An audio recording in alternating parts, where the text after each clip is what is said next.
Friends, আসসালামু আলাইকুম। আমি তাহিরা আক্তার জয়রা ইসলাম। আলহামদুলিল্লাহ, আমি ভালো আছি। তোমরা সবাই কেমন আছো? মেয়েদের জীবনটা বড়ই অদ্ভুত না? হাজার শিক্ষিত হলেও চুলোর সাথে সাক্ষাৎ করতেই হবে, সেটা হোক মাটির বা কাচের। আসলে মেয়েদের আপন বলতে দুনিয়াতে কিছুই হয় না। মা বাবা বলো, স্বামী বলো বা ছেলে মেয়ে, কেউই আপন হয় না। মেয়েদের বিয়ের আগ পর্যন্ত এই মা বাবার কাছে ভালো।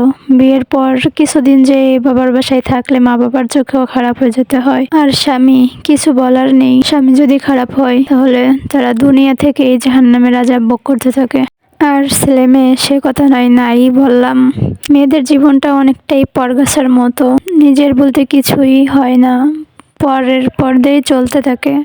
আর এভাবে চলতে চলতে ঠিক একদিন শেষ ঠিকানায় পৌঁছে যায়। এটাই মেয়েদের জীবন। মেয়ে জাতি বড়ই অদ্ভুত। তোমাদের সাথে গল্প করতে করতে দেখো আমার রান্না শেষ হয়ে, তো রান্না শেষ, আমিও আসি। আল্লাহ হাফেজ, ভালো থাকবে তোমরা।